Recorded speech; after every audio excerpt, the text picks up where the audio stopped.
You were not meant to be a slave to the grind. You were not meant to trade your life force for money. You can escape gravity. You can unlock your life. You got this. Let's go.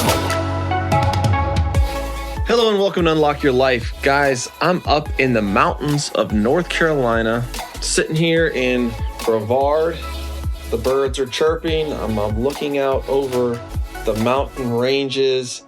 It's probably 84 degrees, no humidity. Where I am down in Charleston area, I mean, it's 90s. Actually, they're having a hurricane right now, so it's raining for probably 4 days straight. So super grateful to be up here in North Carolina. Got the family. My wife's taking the kids to the grocery store to get a cake for McCarthy, my son. He is turning 10 tomorrow. So we're going to be going to the Biltmore Estate and having a great time, just relaxing for the week up here.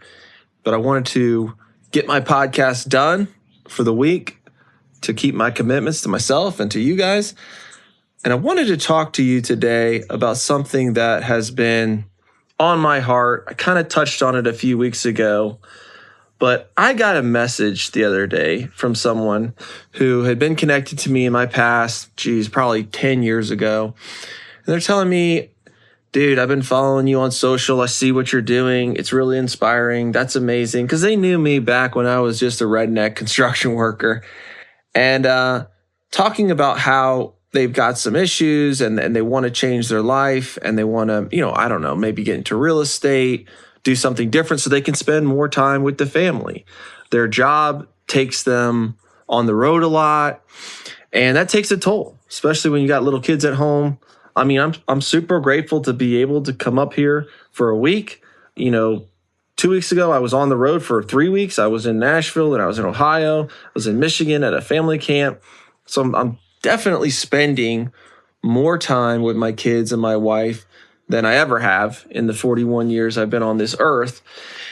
And that was, I think, the impetus of the message to me. And so I said, hey, how's it going? Good to hear from you. Crickets, right? 2 days later, he sends me another message and sort of goes into what all's been going on and why he wants to get into this. And so I see the message, and within, 20, 30 minutes, I reply and say, yeah, this is what we do. Go to whatisthedealroom.com. It kind of explains what we do. If that's interesting to you, if that's intriguing, then let's jump on a call and talk. And so far, it's been 5 days, and they haven't even seen my message, right? You can see on Facebook Messenger, like if somebody's seen your message or not. They haven't even seen it yet.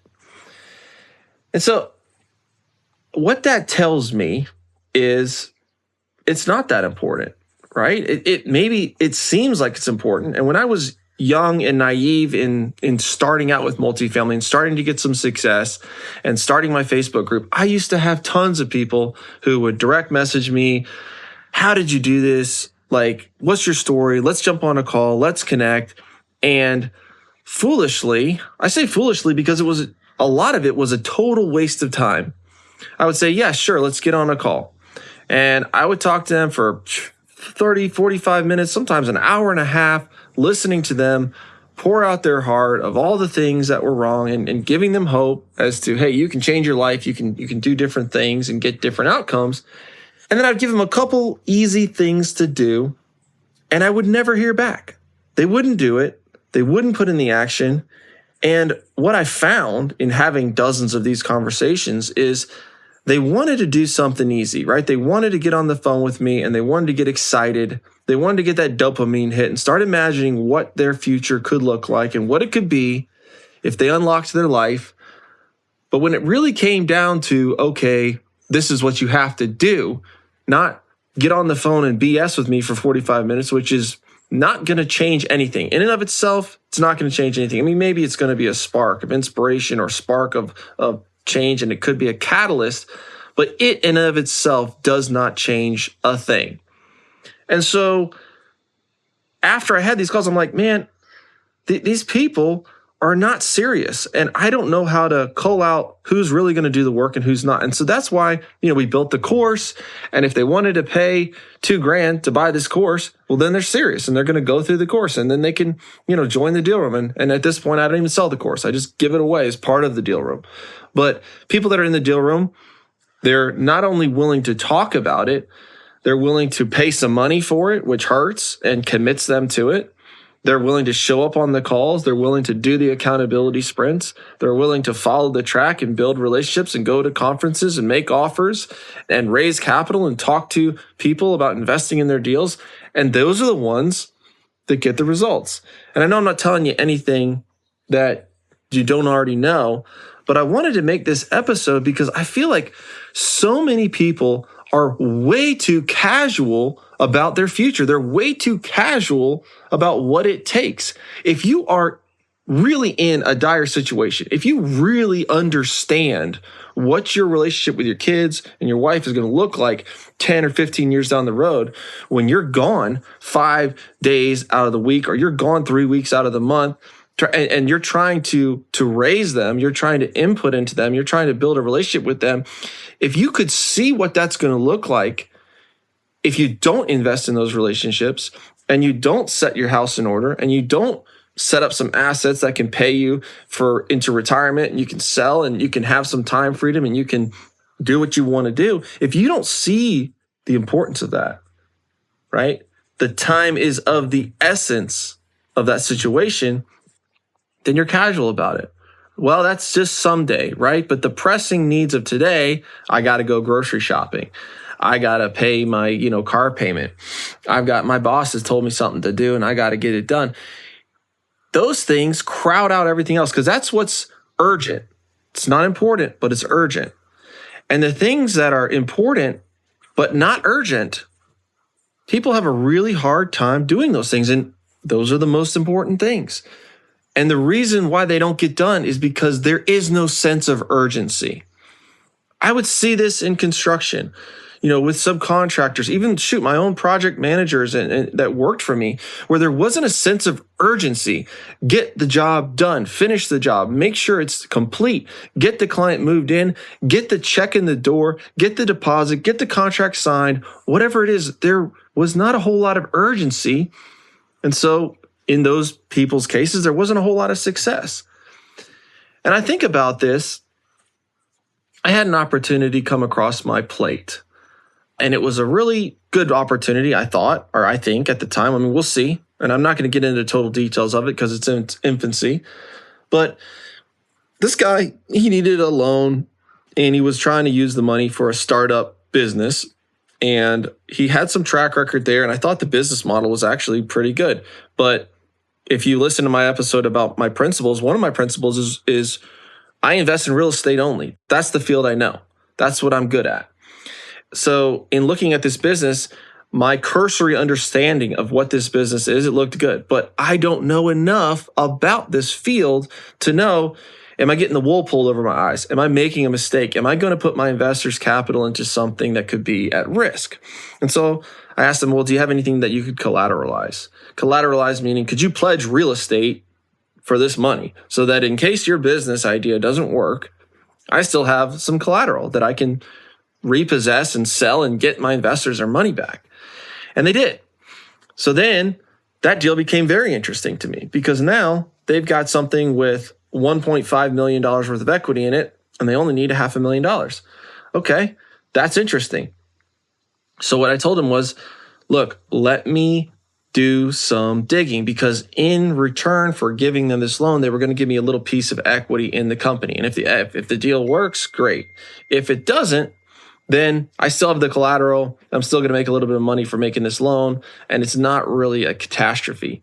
But if the company does work, it could be extremely valuable. It could be something that could be worth, a couple $1 million to me in the future. And we'll see how this business goes. I don't know, but we'll check it out. And so what I did was I said, look, I'm going to test the waters. And immediately, with urgency, I made 10 calls, 10 texts, talked to 4 different people. I don't know, maybe 6 different people. A couple said, no, they don't want to do it. But 4 of them said yes. So pretty immediately, I had soft commitments for the loan. I go back to them. I write up the term sheet. One of the terms is personal guarantees from both members of this deal. And one partner was like, I don't know if I want to personally guarantee it. Well, if you don't, there's no deal. If you do, maybe we can do a deal. We're going to do an appraisal and make sure the property's worth it, but that's the deal. Well, within a few hours, he said, okay, yeah, I'll do that. They signed the term sheet. They paid the legal deposit. We've got the money raised. Now we just got to go through the due diligence and make sure that we cross all our T's and dot all our I's. But what I'm telling you is I saw the potential, right? I see, okay, 3 to 5 years from now, this company could be worth a lot, right? I also have the potential to make $20,000 to $25,000 just for raising this capital. I could put that in my bank account within 30 days. That's pretty cool. Let's do that. And I moved with intention, right? I immediately pushed the other things off my plate that were not as pressing, and I researched the property, and I called the brokers, and I got opinions of value. I got connected with an appraiser. I talked to a friend that I have in the local market. He talked to me about the area. He confirmed it was a great area. And I then talked to investors, and I said, because if I get 10 no's, then I'm going to have a really difficult time raising this money. Maybe this deal isn't as good as I thought it was. And so I got feedback on the deal quickly. And then I put together the term sheet. They signed the term sheet, paid the deposit. And it looks like as long as the due diligence period goes well, where I'm vetting out the values and their credit and everything else that goes along with lending, then this deal could go through. And I moved with intention. I'm not going to be casual about my future. Opportunities, they don't come along every day. Yes, there's another bus coming. And yes, just because you pass on an opportunity doesn't mean there's not going to be another one. But when you see something that aligns with your goals and your vision and your values, you can't be casual about it. When you meet the guy that could possibly be the loan sponsor for the next deal, and you forget to save his number, or he asks you to follow up with him and send him an email with your pitch deck, and you wait 4 days to do it, and he's already forgotten about your deal. He's already forgotten about you. Stop moving with such lack of purpose, such sense of lackadaisical, if I get to it, I get to it. I mean, if this person who was DMing me really was serious about changing their future, they wouldn't be waiting 2 days and 4 days and 6 days in between messages to connect with me. If you'd flip the side, like if I have somebody that I want to talk to and I message them and they don't reply, well, shoot, I'm calling them on Facebook Messenger. I'm calling them on their cell phone if they have their cell phone. I'm sending them an email, right? I'm trying to follow up with a group that I wanted to do a deal with. The deal kind of fell apart. Now it's recircling. Dude, I'm on vacation and I'm texting this person. I'm calling this person. He's in Europe, so he can't talk. Okay, well, who's his boss? Okay, I'm going to talk to her. Let's get something going. So if this is you, right, I want you to think about that slight edge diagram, right? So there's a line going across the center, and there's a line, a bar graph that just goes with slowly incremental coming off that line until it hockey sticks up. We've all seen that, the hockey stick, like just do the right things long enough and then you'll get big success. Well, the same thing happens on the reverse. If you are making the wrong decisions time and time again, eventually you start going down the downward hockey stick. The hockey stick works both ways. Not only can it bring, categoric success and exponential returns, it can also go exponentially down the wrong way. And we've seen this, right? You see this with people who don't keep their promises, don't keep their word, continually are late on their bills, and essentially they just ignore their responsibilities until bam. I mean, they're so far down on that trajectory. It's like they're getting foreclosed on, they're losing their house, their wife's divorcing them. And I'm using hyperbole here to make a point, but I'm just saying, the little things matter. They really, really matter.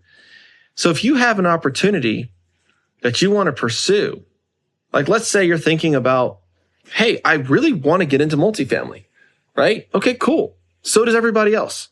Everybody wants to get into multifamily. Who doesn't want to own 500 self-storage units or 1,000 apartment units? Yeah, sounds great. Everybody wants that. It's really easy to say, I want this. But to take that to I'm going to break that down into little incremental decisions. Who do I know that knows about this field? What kind of opportunities are there? What kind of courses? What's on YouTube? What kind of podcasts could I be listening to? What kind of education programs are there? Who can I meet that's a loan sponsor? How can I start pre-raising capital? Let me talk to some brokers. Let me start putting out some offers. Let me learn how to underwrite a deal so I can do that. This is the kind of thing where you're moving with intention to get where you want to go. I talked to a guy last week. He wanted to join the deal room. He booked a call with me. We talked for 45 minutes, and he was very, very qualified. He was an older dude, been flipping houses for a while, doing wholesaling, making decent money, but he saw that he wanted to build a portfolio because he saw that with wholesaling and flipping houses, it's just killing eat, not really getting to the significant levels of net worth that he wanted to get to. And so we talked. He said all the right things. He said, yeah, man, I want to do this. I'm 99% sure I want to do this. This is exactly what I'm looking for. Just give me a day to think it over, but this is what I want to do. So the next day, he texts me. He says, well, I just don't think it's the right timing. I got to get some things in order before I commit to this. And I'm just not quite, et cetera, et cetera, et cetera, because he's paying attention to the urgent. The urgent is I got to wholesale another house. I got to flip another house. I got to close another deal. I got to keep the lights on. I got to pay the mortgage. And you know what, man? That's true. And you do got to do that. But he's not paying attention to the important. He's not making it urgent. And the fact is, if you want to get into apartments, it is urgent, right? September, the Fed is probably going to lower rates. We are probably going to go further into a recession, right? And with lowering rates and recession, the best deals are yet to come. The best deals are coming, right? But there's going to be a short window of time. And this guy may wake up 5 years from now, still wholesaling houses, still flipping houses, still being a realtor or whatever he's doing that he doesn't really care to do. And he's going to look at the prices of multifamily in 2030 and think, geez, I wish I had bought some stuff in 2024. Man, I wish I had gotten started so I could have bought some stuff in 2025. Look at where this stuff could be. Look at the kind of net worth I could have. 5 years, what, 5 million, 10 million, $20 million in net worth could be built, depending on how hard you push it. And yet, he's going to be 5 years older. He's going to be in the same situation that he's in because it's just not urgent right now.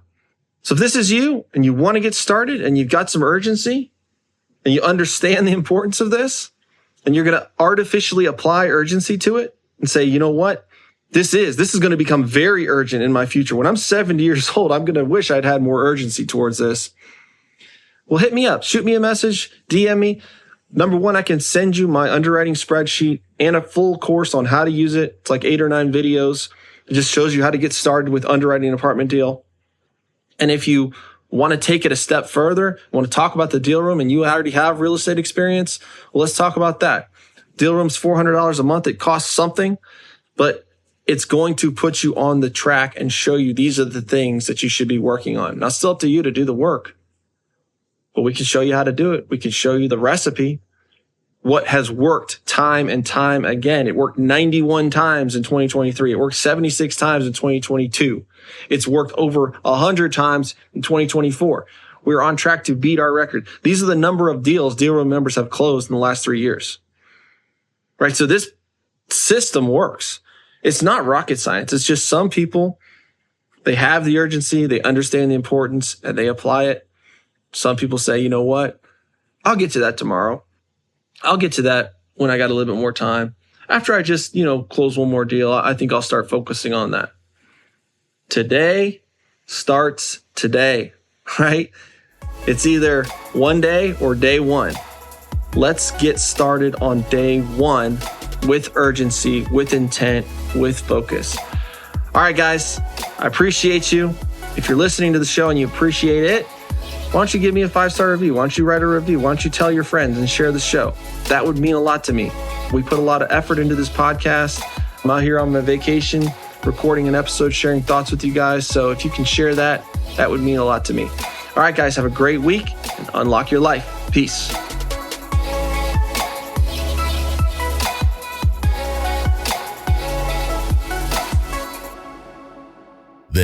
This is thepodcastfactory.com.